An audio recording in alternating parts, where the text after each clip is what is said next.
Nós temos todas as cartas na negociação. É claro que queremos que ela seja bem-sucedida, mas mesmo que não seja, já cumprimos a missão principal, que é garantir que os iranianos nunca tenham uma arma nuclear. Em outras palavras, é uma situação de ganha-ganha para o povo americano.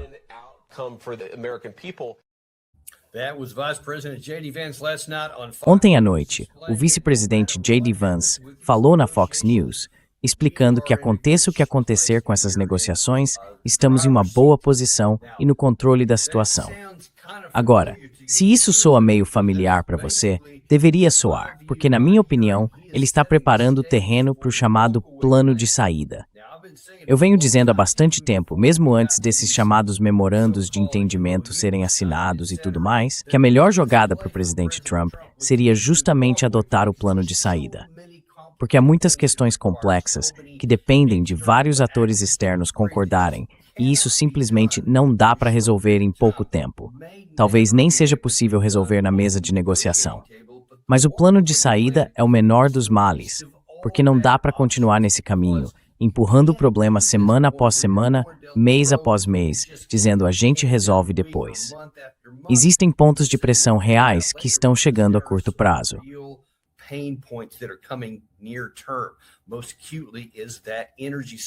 O problema mais urgente é a situação da energia. Toda essa questão do Estreito de Hormuz, e o motivo disso ser uma vantagem tão grande para o lado iraniano, é que o fluxo, mesmo tendo sido reaberto no papel, na prática só foi parcialmente retomado. E como a gente vinha dizendo, mesmo que fosse totalmente reaberto, ainda levaria meses para tudo voltar a funcionar normalmente, como era antes da guerra começar. Mas não é o que está acontecendo agora. Ainda existem muitos obstáculos para isso. Há várias restrições e limitações. E a gente nem chegou nesse ponto ainda.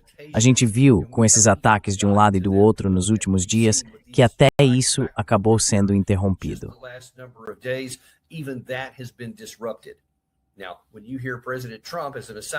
Agora, quando você ouve o presidente Trump dizendo, só para comentar, que estamos num recorde histórico de saída de petróleo, aquilo durou um dia. E foi basicamente porque havia um monte de navios presos lá no Golfo Pérsico, parados. Eles estavam cheios desde o dia 27 de fevereiro e não conseguiam sair. Aí, de repente, abriram as comportas e todo mundo começou, digamos assim, a correr para a saída. Claro, isso faz parecer que tem um grande volume saindo num único dia, mas isso não é um fluxo, não é uma taxa, é só um número de saída. E agora, depois que esses navios partem, você volta para aquele número minúsculo, mesmo que tudo estivesse funcionando bem. E não tá.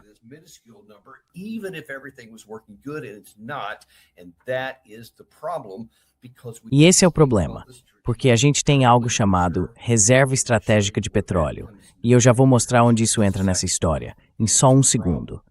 E sim, é um problema, mas ainda não chegamos nesse ponto. Vamos dar uma olhada primeiro em onde estamos agora. Ontem à noite, no Wall Street Journal, saiu uma matéria dizendo o seguinte: o presidente Trump foi informado sobre opções de guerra total com o Irã, mas decidiu continuar com as negociações. O presidente disse aos assessores que tudo bem, se as conversas com Teherã ultrapassarem o prazo de 18 de agosto para um acordo nuclear. Isso dá 60 dias a partir da data em que o memorando de entendimento foi assinado. Mas será que é mesmo?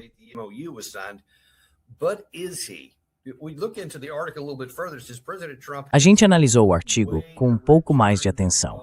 Ele diz que o presidente Trump considerou retomar uma guerra total com o Irã, tendo mantido várias conversas nos últimos dias com o secretário de Defesa, Pete Hegseth, e com o chefe do Estado-Maior Conjunto, Daniel Davis, sobre novos ataques, mas decidiu, por enquanto, continuar com as negociações diplomáticas.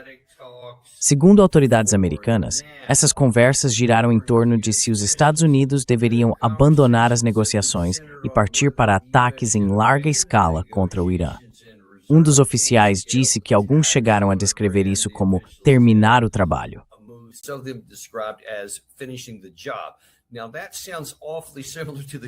Olha, isso soa muito parecido com as mesmas palavras que o general Jack Keane usou, que o general Kellogg usou várias vezes. Exatamente a mesma frase. Então a gente se pergunta, quem foi que sugeriu a ele que talvez devesse pensar em voltar e terminar o trabalho? E veja, vamos ser diretos aqui.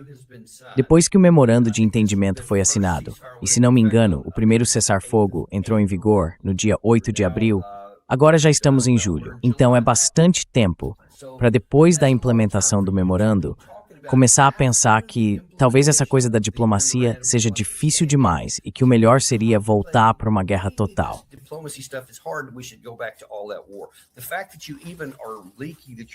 O simples fato de vocês deixarem vazar que estão considerando isso já mostra uma enorme má aplicação. Mostra que vocês nem sabem o que estão fazendo e ainda estão cogitando esse tipo de ação. Se esse fosse mesmo um caminho válido, isso deveria ter sido feito antes de decidirem entrar no memorando de entendimento. Se vocês não têm certeza de que conseguem concluir o trabalho pela via militar, então por que entraram no memorando? Agora, se acham que não dá para concluir militarmente e mesmo assim assinaram o memorando, por que voltariam a pensar de novo na opção militar? Alguma coisa mudou? Nada mudou.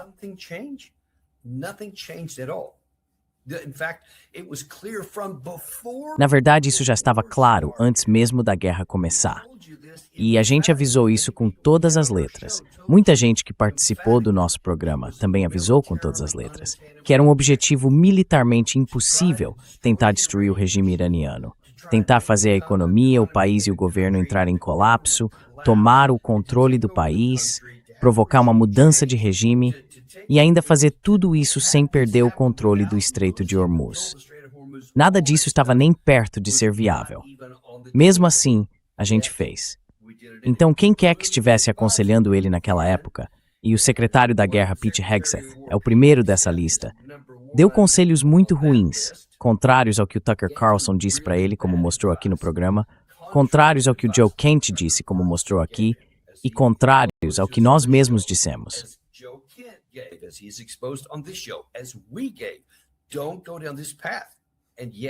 Não siga por esse caminho. Mas mesmo assim, ele foi, de forma inexplicável. Então a gente se pergunta, por que você está de novo considerando esse resultado e consultando as mesmas pessoas para tentar entender para onde isso vai? Olha, o presidente Trump não deveria precisar de conselhos, nem conversar com o assessor nesse caso. Ele talvez só precise parar e refletir consigo mesmo. Deixa eu te mostrar algo que ele disse mais cedo, durante essa guerra. Ele falou sobre terminar o trabalho. Essa expressão ficou marcada por vários motivos. Isso foi o presidente Trump. Foi no dia 1º de abril. 1º de abril. Ou seja, antes de chegarmos ao cessar-fogo. E agora ele vai falar sobre o que pensava naquela época e o que achava das capacidades das Forças Armadas.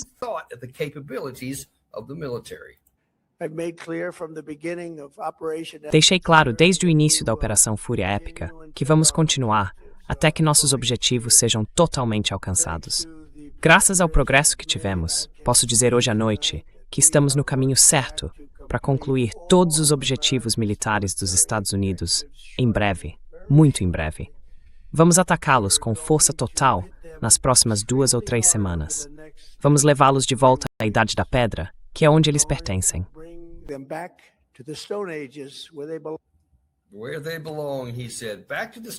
Lá é o lugar deles, ele disse. De volta à Idade da Pedra. Faltavam só 2 ou 3 semanas. Então, até o fim de abril, a gente teria fechado aquele acordo. Não haveria problema nenhum. Não se preocupem, tá tudo certo. A gente vai vencer isso e não vai precisar se preocupar com negociações, nem com mais nada. Foi isso que aconteceu. O que a gente fez algumas semanas depois disso? Entramos num cessar-fogo. E por que você acha que entramos num cessar-fogo? Quase no fim daquele período. Na verdade, acho que nem 3 semanas se passaram desde que ele disse aquilo. Não passaram mesmo. Pensa nisso. Ele faz essa declaração no dia 1º de abril e 7 dias depois já está reconhecendo os limites do poder militar.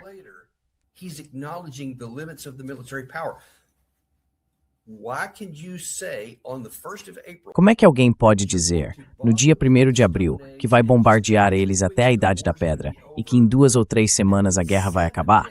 E aí, 7 dias depois, admitir que não deu certo e encerrar a guerra? Mas veja bem, fomos nós que buscamos o fim dessa guerra. Fomos nós que propusemos o cessar-fogo. Isso abriu caminho para preparar as negociações que levaram ao memorando de entendimento. Agora, o que qualquer pessoa racional pode pensar que aconteceu entre o dia 1º e o dia 8 de abril, e depois, entre o dia 8 e a assinatura do memorando de entendimento, e ainda, entre aquele dia e o dia de ontem, quando o Wall Street Journal publicou aparentemente essa conversa.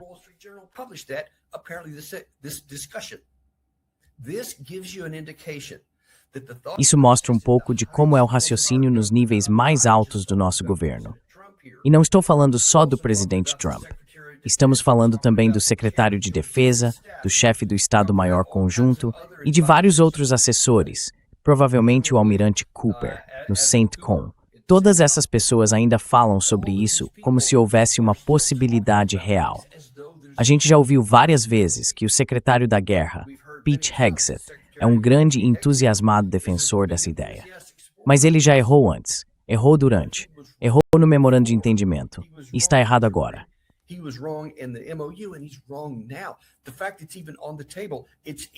O fato de isso estar sendo cogitado já mostra que é, no mínimo, uma tentativa fraca e mal feita de manipular o mercado, ou de tentar manipular o lado iraniano, dizendo algo como, olha, vamos colocar pressão neles, fazer eles acharem que vamos voltar para uma guerra em grande escala se não fizerem o que queremos.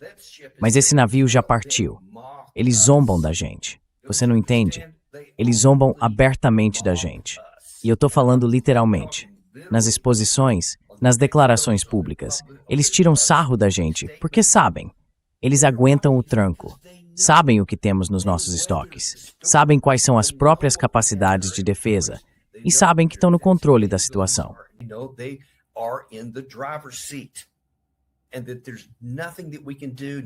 E que não há nada que a gente possa fazer, nada no campo diplomático, nada financeiro, nada militar, para retomar o controle do Estreito de Hormuz das mãos deles. A gente não toma mais essas decisões. Mas deixa eu te mostrar outra coisa, porque você falou sobre esse comentário de terminar o trabalho e com quem isso se parece muito. E o Jack Kinney vem logo à cabeça também. Então isso aqui foi o que o general Kinney disse. Você mencionou os conselhos dele, porque é ele que a gente vem mostrando aqui nas últimas semanas, sempre defendendo a ideia de voltar lá para terminar o trabalho. Isso foi o que ele disse. Você fala de conselho. Esse foi o conselho que ele deu logo depois daquele discurso do presidente Trump que eu acabei de te mostrar, no dia 1º de abril.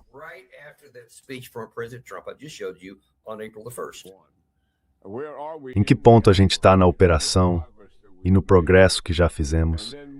E o que ainda falta? Ele até nos deu uma estimativa de tempo para isso. Eu sei com certeza porque falo regularmente com as forças de defesa de Israel e também com o comandante do CENTCOM, Bradley Cooper, que esse prazo de 2 a 3 semanas veio deles.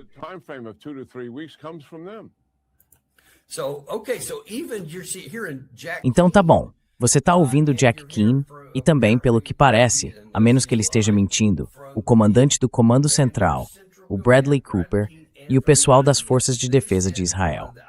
E eles disseram, acho que isso foi publicado no dia 2 ou 3 de abril, então provavelmente no dia seguinte ao discurso do presidente Trump, que o melhor conselho deles era, a gente pode encerrar isso em 2 ou 3 semanas. Certo, o almirante Cooper disse que dava para encerrar em 2 ou 3 semanas. As forças de defesa de Israel também disseram que dava para encerrar em 2 ou 3 semanas. 7 dias depois, todos reconheceram que não deu. Então, o que a gente deve pensar disso? Quem está dizendo a verdade e quem está mentindo? Ou qual dos lados recebeu um conselho terrivelmente ruim? É difícil distinguir e, sinceramente, eu não consigo aqui, porque é igualmente possível que eles estejam se iludindo ou se enganando de propósito.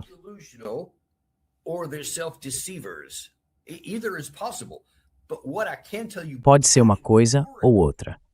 Mas o que eu posso afirmar categoricamente é que eles não sabem do que estão falando.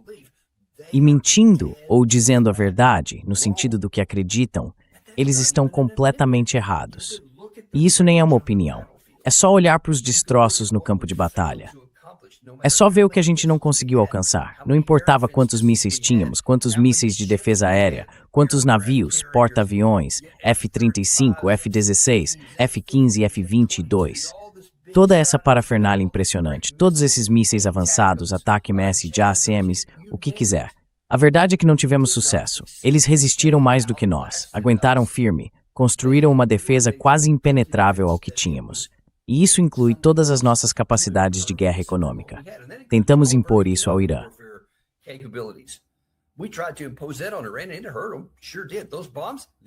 Eles não machucaram eles. Machucaram sim. Aquelas bombas não machucaram, não. Mataram muita gente no Irã. É verdade, tudo isso é verdade. Mas foi insuficiente para alcançar os objetivos que a gente tinha definido, que eram bombardear até voltarem à Idade da Pedra, obliterar, simplesmente tomar o controle, pegar o petróleo deles. O presidente Trump disse tudo isso. Nada disso aconteceu. Agora que estamos nessa situação, para onde a gente vai daqui para frente? Como é que vamos tentar resolver isso? Eu comecei o programa mostrando o que o vice-presidente Vance disse ontem à noite. E de novo, olha, eu dou algum crédito para ele, porque ele está fazendo a única coisa que ainda é possível agora para sair dessa sem causar mais danos. Para deixar claro, eu escolhi bem as palavras.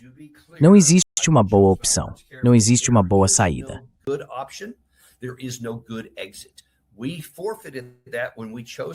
A gente perdeu esse direito quando escolheu entrar numa guerra que qualquer análise básica diria que não dá para vencer. Então não era para ter sido surpresa para ninguém, mas foi. E agora que seguimos por esse caminho, não existe uma boa forma de sair disso. Não tem saída fácil.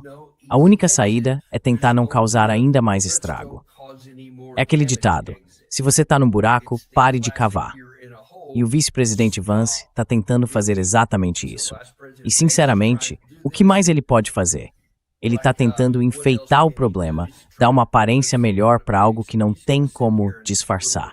Então ele vai aparecer nesse trecho um pouco mais longo, tentando explicar, ontem à noite na Fox News, como, mesmo se a gente adotar o plano de recuo, que é o que eu defendo agora, ainda assim é o melhor caminho. Mas, claro, vai ter um custo próprio.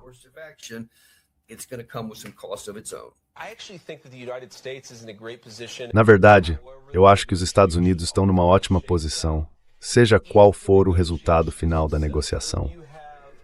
Se a negociação for bem-sucedida, teremos um Irã permanentemente transformado, que não financia mais o terrorismo e a instabilidade na região, que desistiu de vez de qualquer ambição de ter armas nucleares e que, por isso, é reintegrado à economia mundial. Esse é um excelente resultado para o povo americano.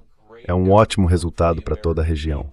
Mas, por outro lado, se os iranianos não se comportarem, se não fizerem as concessões que precisamos ver nas negociações, o programa nuclear deles ainda assim será destruído, o poder militar convencional deles também será destruído, e os Estados Unidos continuarão numa posição muito mais forte em relação ao Irã.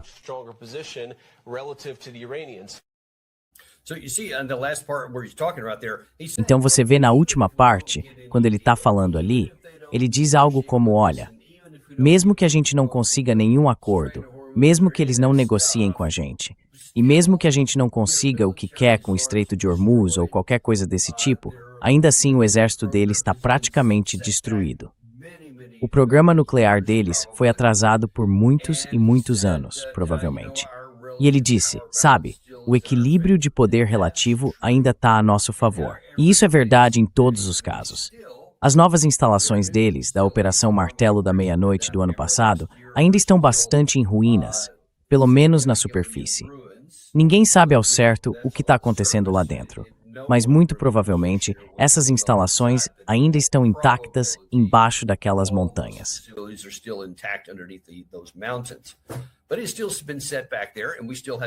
Mas ainda está tudo lá atrás, e a gente continua tendo visibilidade sobre eles. Isso é verdade. O nosso poder relativo, se você olhar de novo aquela planilha que eu mencionei antes da guerra começar, ainda era muito acima da média para os Estados Unidos, e continua sendo. A gente ainda tem mais poder do que o lado iraniano. O Irã não precisa ter poder para nos atacar, ele precisa ter poder para se defender de nós. E é aí que os equilíbrios de poder locais fazem diferença. E esses ainda estavam em desvantagem, não importa o que a planilha diga. E os tanques, os aviões, as bombas, os mísseis, todo esse tipo de coisa ainda estão a nosso favor. Os satélites e tudo mais.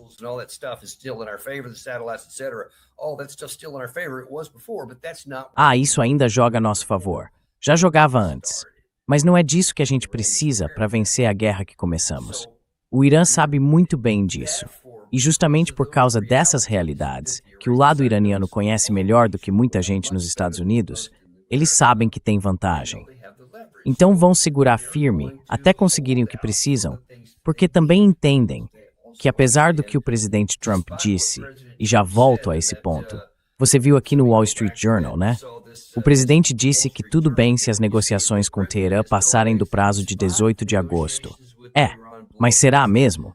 Porque eu vou te mostrar em um minuto que essa não é uma aposta segura.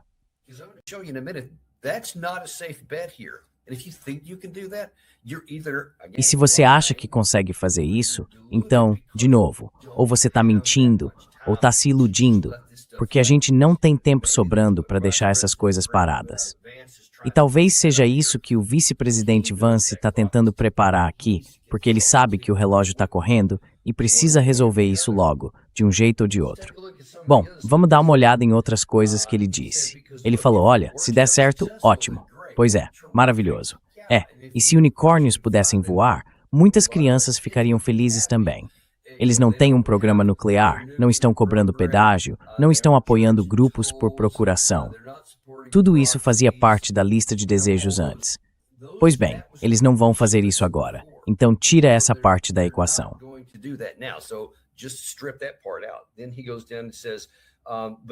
Aí ele continua e diz, mas se eles ainda não se comportarem, tudo bem, a gente vai ficar bem. Eles não vão fazer isso.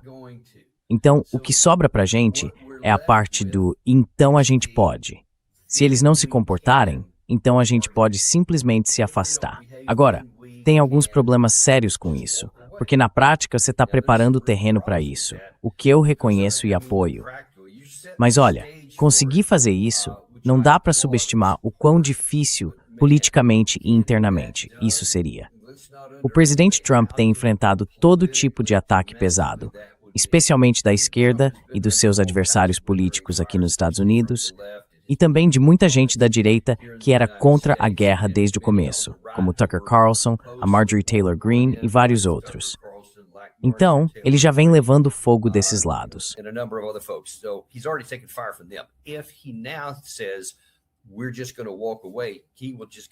A gente simplesmente vai se afastar. Ele vai ser duramente atacado por todo mundo da esquerda, especialmente com as eleições de meio de mandato chegando. Não tem como escapar disso, pessoal. Simplesmente não tem. Por pior que isso seja, ainda é menos ruim do que continuar com essa ficção, como ele disse no Wall Street Journal, de que poderia ir até 18 de agosto. Porque aí você já está praticamente em cima da eleição. E se até lá nada tiver sido resolvido, e o Estreito de Hormuz ainda estiver parcialmente aberto ou tiver sido fechado, porque pode muito bem ser fechado, se algumas outras coisas que a gente nem mencionou ainda não acontecerem, como o caso do Líbano. Segura isso que vem aí. Então dá para ver que o estreito pode, sim, ser fechado.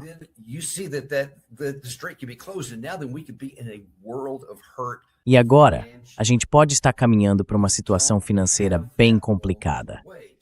E não vai demorar muito para isso acontecer, porque boa parte da nossa reserva estratégica de petróleo.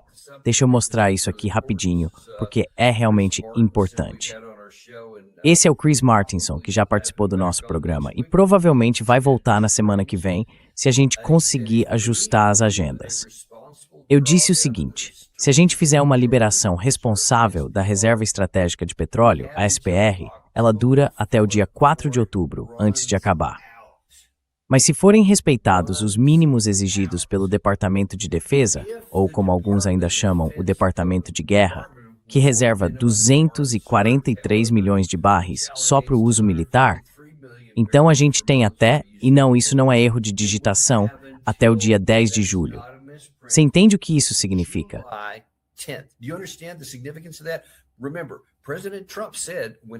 Lembre-se, o presidente Trump disse quando anunciou o memorando de entendimento e explicou por que concordou com ele, que nós só tínhamos mais ou menos 4 semanas de reserva no estoque estratégico de petróleo. Isso, claro, se fosse usado de forma responsável. Ele disse que estávamos ficando sem. E quando ele fala ficando sem, acho que ele quer dizer a parte realmente utilizável. Se ele simplesmente usar tudo e disser vamos esgotar até chegar a zero de verdade, dá para continuar um pouco mais, manter por um tempo a ilusão de que ainda há suprimento suficiente de petróleo para o uso interno até outubro. E aí acabou. Mas no dia 11 de julho, com o ritmo atual, o que isso mostra é que a nossa segurança nacional vai ficar ainda mais ameaçada.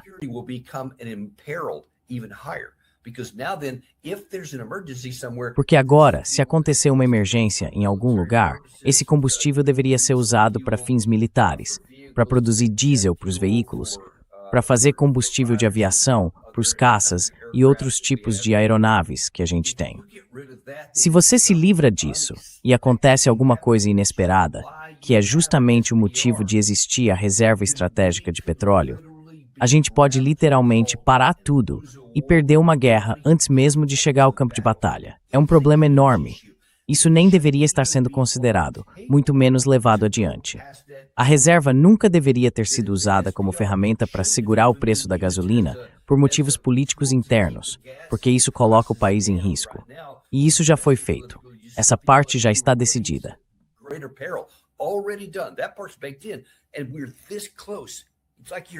E a gente está quase lá. É como o seu carro, o tanque está na reserva, você precisa encher aquilo. Primeiro, tem que parar de queimar o combustível. É por isso que você precisa fazer o plano de saída agora. Aí é como se o nosso bloqueio fosse totalmente suspenso. Então você pode fazer o que quiser com o resto. E o Irã tem todos os motivos do mundo para abrir aquilo, as comportas escancaradas e cobrar as taxas conforme tudo passa por lá. E todo mundo na região tem motivo para pagar essas taxas para poder sair e começar a receber receita dos países do Golfo. É difícil dizer que alguém ganha com isso, mas se a gente seguir por esse caminho, pelo menos ninguém perde mais. Agora, se não seguirmos, todo mundo perde ainda mais.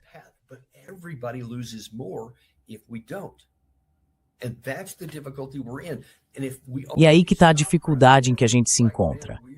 Se a gente parar só nesse ponto, parece mesmo que estamos numa situação bem complicada.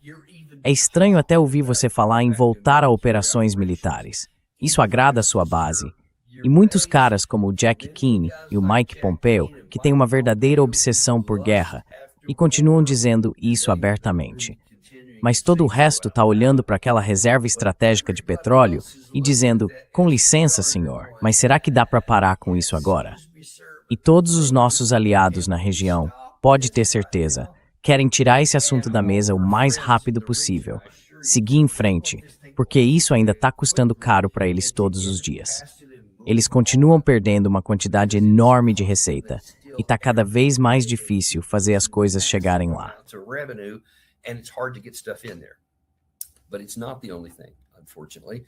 Mas infelizmente, não é só isso. Vamos para outro ponto. Uma das coisas que o vice-presidente disse naquele último trecho ali no final foi que se o Irã for recebido de volta na comunidade das nações, todo mundo na região vai gostar disso, com uma exceção. Ele meio que deixou de fora quem não iria gostar, e esse país é Israel. Israel considera a própria existência do Irã algo inaceitável. E por isso, eles vêm minando o presidente Trump o tempo todo, de todos os lados, durante todo esse processo. Durante a guerra, durante as tentativas de chegar à paz e agora nesse esforço para transformar um memorando de entendimento em uma negociação real de fim de guerra. E tudo isso gira em torno do ponto número 1, que é a questão do Líbano.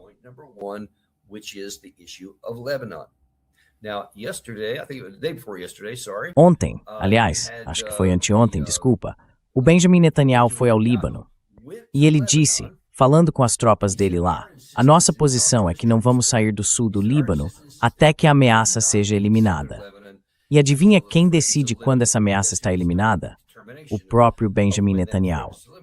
Agora, alguns podem dizer, e a gente já teve pessoas aqui no programa que disseram isso, que a situação política dele é muito, muito frágil e que, se as coisas não correrem bem, na verdade, mesmo que corram bem, ele ainda pode acabar preso porque violou algumas leis israelenses que são bem rigorosas em relação à corrupção e outros tipos de crime, o que, ao que tudo indica, ele realmente fez.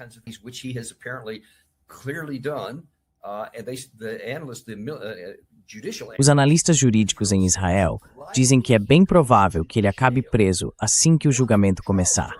Mas enquanto a guerra continuar intensa, ele precisa ser o comandante que consegue adiar isso. Só que, ao que tudo indica, ele também está ficando sem cartas para escapar da prisão. Então alguns podem dizer, bom, se ele sair, talvez a gente finalmente consiga fazer algo bom por aqui. Mas não conte muito com isso, porque, pelo menos segundo várias reportagens que eu vi, a pessoa mais provável para assumir seria o ex-primeiro-ministro israelense Naftali Bennett, que, aliás, participou de uma conversa com Mário Naufal outro dia para mostrar que não dá para ter muita esperança de que isso vá dar certo.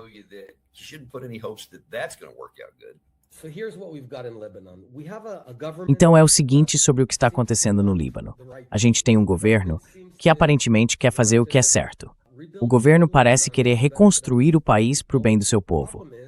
O problema é que ele não é forte o bastante para desmantelar o Hezbollah. Aí temos o Hezbollah, que é basicamente um braço do Irã dentro do Líbano e que quer aumentar seu poder e destruir a gente, Israel. Eles recebem mais ou menos $1 bilhão por ano do Irã para fins militares. E agora, veja só, estamos lá no Líbano descobrindo o que eles construíram. É inacreditável. Ficamos chocados. Eles construíram praticamente um país subterrâneo no sul do Líbano, todo planejado para lançar foguetes contra a minha família.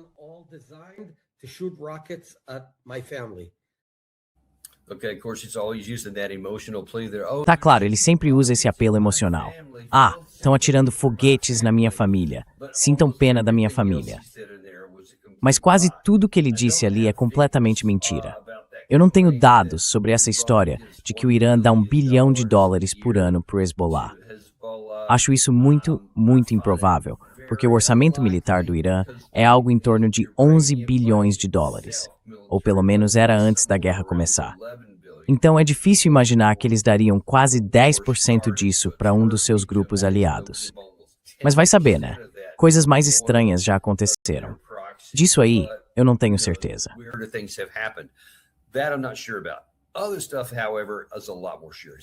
Outras coisas, no entanto, são bem mais certas. Então ele volta a falar sobre sorte. Esses caras, eles são um braço do Irã. O objetivo todo é avançar para destruir Israel. E ele diz isso claramente. Talvez valha a pena o senhor dar uma olhada na história, Sr. Bennett, e perceber que o único motivo pelo qual o Hezbollah existe é porque o senhor e o seu exército invadiram o sul do Líbano, e foi essa invasão que criou o Hezbollah. Não foi o Irã que criou, foi sua invasão ao sul do Líbano. E é claro que o exército é uma coisa comum, então ele se considera barmente aliado. Ou seja, nem braço.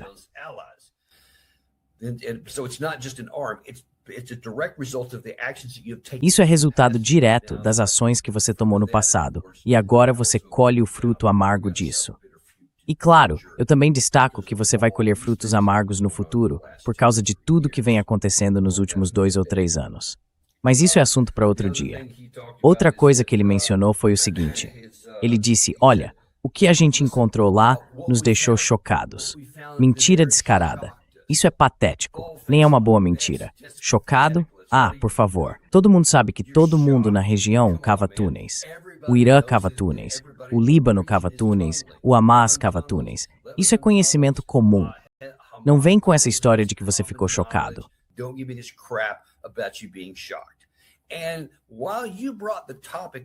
Já que você tocou nesse assunto, vamos falar sobre isso, porque é algo interessante.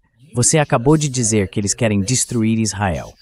Tipo, esse grupo meio bagunçado, que nem é um ator estatal de verdade no Líbano, de alguma forma, quer destruir a maior potência militar da região. Isso é patético. Olhando de forma direta, obviamente não é isso. Túneis são defensivos. Você não entra num túnel para atravessar e atacar outro país, certo? Não é um tanque. É uma medida de defesa, como os iranianos têm usado com muito sucesso, como os norte-coreanos também, e como muitos outros países pelo mundo. Provavelmente mais países vão começar a fazer isso agora.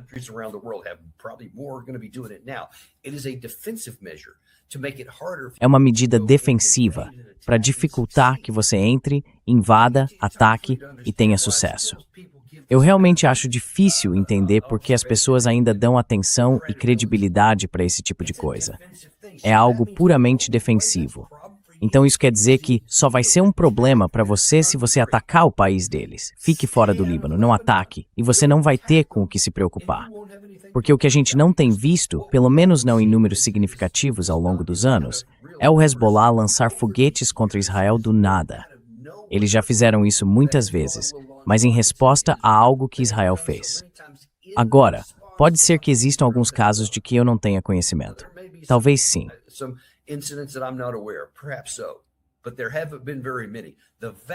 Mas não foram muitos. A grande maioria acontece porque Israel lança ataques, guerras ou incursões terrestres no Líbano, e eles revidam. É assim que funciona. Então, parem de fazer isso. Não deem motivo para que eles reajam. Mas isso não vai acontecer. No fim das contas, a questão aqui não é prever o que pode acontecer, e sim mostrar como é difícil para o presidente Trump sair dessa situação. Porque Israel não vai fazer o que vocês querem. Você viu isso com Benjamin Netanyahu. Viu com Naftali Bennett. Eles não vão sair do Líbano. E viu também com Israel Katz. Por isso, o memorando de entendimento basicamente já nasceu morto. Se você não consegue cumprir o primeiro ponto, não vai conseguir cumprir o resto. E se não conseguir forçar o Irã a abrir o Estreito de Hormuz e fazer o que você quer, não vai conseguir nada.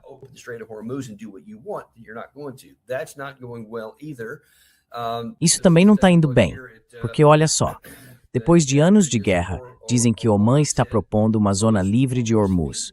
Irã e Hormuz cobrariam uma taxa. Isso saiu no New York Times ontem à noite. Agora, lembra que o presidente Trump disse, e o Mark Waltz a gente mostrou no fim de semana passado, basicamente se gabou dizendo, não, Omã não vai fazer isso. Pois é, aparentemente agora vão sim. Então não há motivo para não fazerem. A gente continua pressionando, mas dá para ver que essa pressão está enfraquecendo, até mesmo com aliados regionais. E tem também o Iraque. Lembra que a gente apoiou o Iraque numa guerra contra o Irã? E depois, por causa da nossa guerra de 2003, a gente acabou enfraquecendo o Iraque e transformando um país que era claramente hostil ao Irã em um que agora é amigo.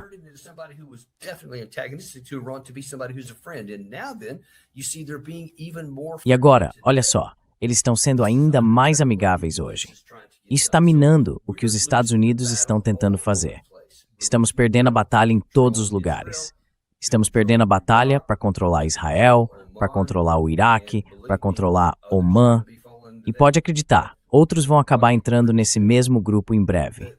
As coisas estão desmoronando por aqui, pessoal. É hora de encerrar isso e sair de cena antes que a gente cause ainda mais estrago, porque isso pode piorar muito dentro de casa. Você viu que o preço do petróleo vem caindo, e o presidente Trump fez mais uma tentativa patética lá no Truth Social, tentando fazer pressão. O Scott Bess foi para a televisão ontem e ficou praticamente implorando para os produtores de petróleo baixarem o preço da gasolina.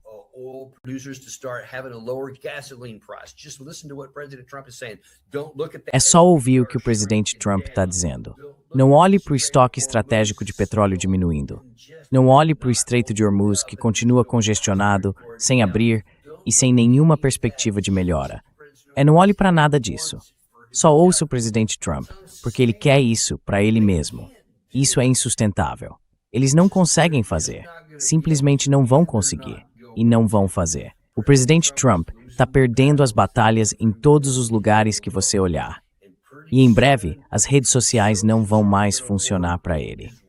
As palavras dele não vão mais manipular o mercado, porque em algum momento, talvez no dia 10 de julho, a gente pode chegar ao ponto em que não existe mais capacidade real de mentir para as pessoas.